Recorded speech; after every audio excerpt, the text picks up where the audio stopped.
Depuis 30 ans maintenant, dans l'actualité, les COP et les rapports du GIEC alertent sur les risques d'une catastrophe climatique. Et ce n'est pas le seul danger environnemental qui nous guette. Les pollutions au plastique ou aux produits chimiques, l'effondrement de la biodiversité, dans le monde, de plus en plus de gens prennent conscience que tout cela a de graves conséquences sur la sécurité de l'humanité, du vivant en général.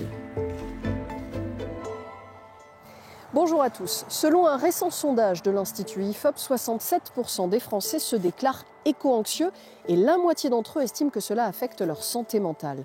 Pour comprendre comment cette émotion peut bouleverser le quotidien de ceux qui l'éprouvent, nos reporters ont rencontré deux éco-anxieuses, portrait de cette angoisse des temps modernes. Avant, on avait de jolis pins verts. On pouvait aller s'y balader et aller chercher des champignons. On pouvait faire de jolies photos. Et aujourd'hui, je crois qu'il n'y a pas de mots. C'est désolant. On a un décor triste et mort. La forêt si chère à Sarah a brûlé tout l'été et elle était aux premières loges. La Gironde, région du sud-ouest de la France au climat initialement tempéré, a connu cette année une sécheresse comme jamais auparavant. Avec mon conjoint, on était dehors et puis on a commencé à avoir des petits flocons blancs. Et quand ça s'est posé sur la table, j'ai regardé, j'ai dit mais c'est de la cendre. Depuis que le dérèglement climatique s'est invité devant sa porte, il est devenu source d'inquiétude pour Sarah. À la moindre odeur de fumée, elle imagine le pire. On arrive en hiver, les gens ils commencent à allumer les cheminées. J'ai dit moi, première chose qui m'est venue à la tête, c'est ça brûle où ? Ce traumatisme n'est malheureusement pas le premier pour la jeune femme. Moins d'un mois avant les incendies géants, le dérèglement climatique l'avait déjà poussée à fuir son foyer. Sarah vivait ici, en banlieue de Bordeaux, jusqu'au 20 juin dernier, quand une violente pluie de grêle ravage son quartier pavillonnaire. Les toits s'effondrent sur des habitants terrorisés. Comme 80% d'entre eux, Sarah a dû abandonner sa maison. C'est d'une telle violence, on entendait les grêlons percuter le plancher et le toit, et c'était effroyable comme bruit. Devenue hyper vigilante, Sarah est constamment en alerte, prête à détecter toute menace climatique et à y réagir. Aujourd'hui, alors que les pluies d'automne provoquent des infiltrations dans son nouveau domicile, impossible de dormir, Sarah passe des nuits d'angoisse. C'est écouter le vent, écouter la pluie, les impacts, savoir quelle est l'intensité et comment ça se passe au niveau de la toiture. Il y a plein de petites choses qui se mettent en place dans la tête pour s'assurer qu'il n'y ait pas un vis repetita de ce qui s'est passé au Taillan. À peine 2 semaines après s'y être installée, Sarah s'apprête à quitter cette maison mal isolée. C'est son 3e déménagement en moins de 5 mois. L'Ornois-là, elle, n'a pas directement été victime d'une catastrophe climatique. Pourtant, elle souffre aussi d'éco-anxiété. Quand est-ce qu'on passe en bio, monsieur Chalmot ? On y arrive petit à petit. Petit à petit, doucement. La préoccupation environnementale est omniprésente dans son quotidien. Il y a un petit chat, bonjour le petit chat. Bonjour mon petit chat. Son intérieur aussi est imprégné de sa vision du monde, une civilisation qui court à sa perte. C'est-à-dire que j'ai l'effondrement dans ma vie en permanence. Toute ma bibliothèque, c'est que des bouquins liés à ça. Depuis 20 ans, Laure est journaliste spécialisée sur les questions d'environnement. Son travail la confronte chaque jour au réchauffement climatique. Petit à petit, son désarroi grandit jusqu'à la plongée dans la dépression en 2013. À l'époque, l'éco-anxiété était encore peu répandue et mal connue. Et Laure s'isole dans son mal-être. Je n'arrivais plus à parler à mes amis, à passer des soirées où ils me racontaient leurs vacances, ils me débriefaient leurs vacances, mais ou alors où est-ce qu'ils allaient partir et comment et avec qui. J'en avais strictement plus rien à faire et j'avais envie de leur dire mais oh, secouez-vous, l'humanité est en péril et vos vacances, on s'en tape complètement. La journaliste cherche alors des solutions et en tire un livre au titre évocateur « Comment rester écolo sans finir dépressif ». Et cette dépression-là, faut la laisser, faut qu'on coule, faut être traversé par ces émotions basses que sont la peine, la colère, l'impuissance, la peur aussi. Et une fois qu'on est traversé par ça, y a tout un phénomène, un passage qui est l'acceptation, que ça va pas forcément bien se passer, mais une acceptation, c'est comme accepter qu'on va mourir un jour. Voilà, on vit toute notre vie en sachant qu'on va mourir, mais on le met dans un coin de notre tête. C'est un peu ça, c'est accepter que ça va mal se passer quand même à la fin.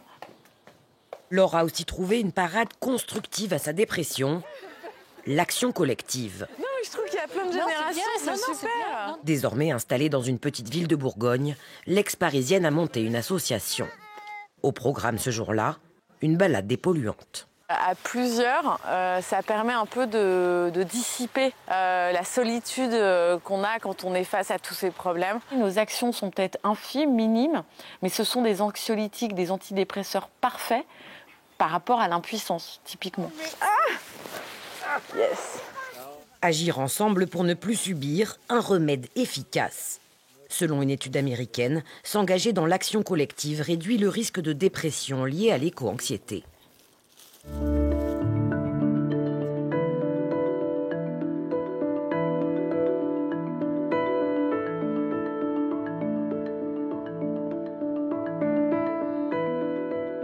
On vient de voir que l'éco-anxiété n'était pas une peur déraisonnable, mais bien l'anticipation d'un danger réel. On va en parler avec vous, Alice Desbioles, bonjour. Bonjour. Vous êtes médecin en santé publique, auteur du livre « Éco-anxiété, comment vivre sereinement dans un monde abîmé ». On vient de voir que cette peur, elle pouvait être très envahissante. Comment est-ce qu'on peut gérer ses émotions sans pour autant faire l'autruche face aux nouvelles alarmantes ?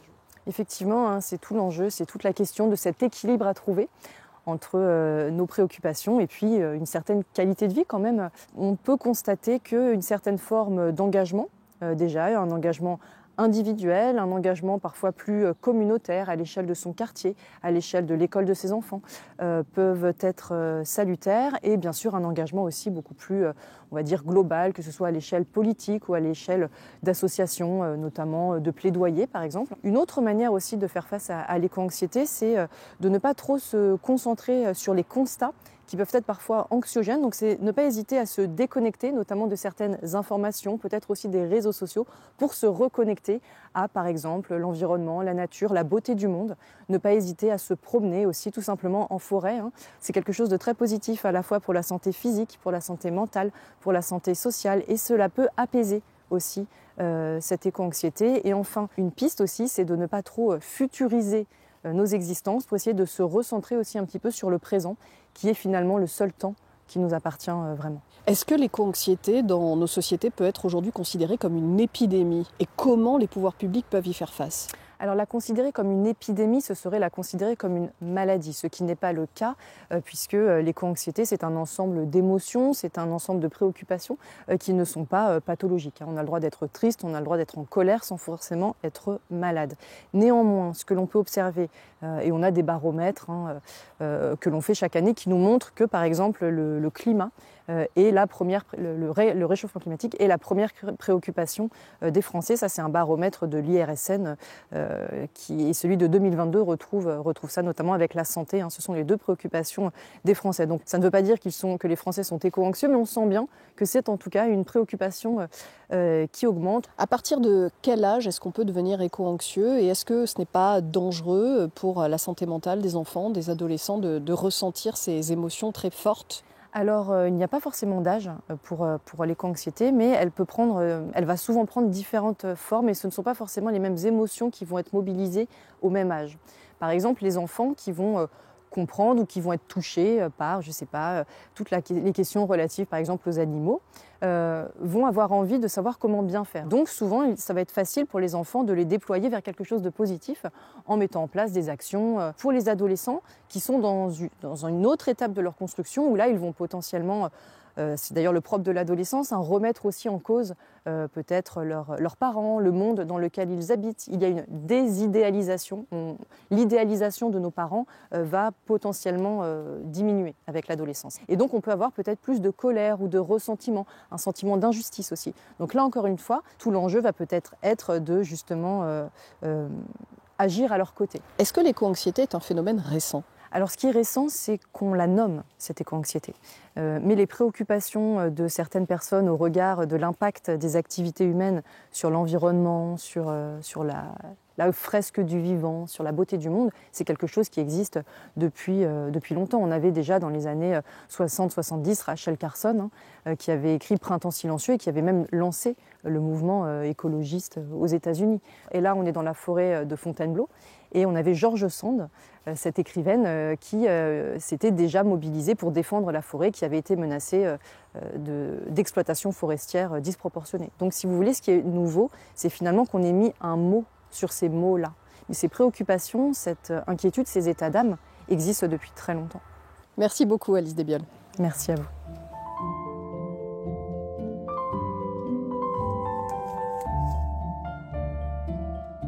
C'est la fin de cette émission très peu réjouissante, mais la solution est entre vos mains. À très vite sur France 24.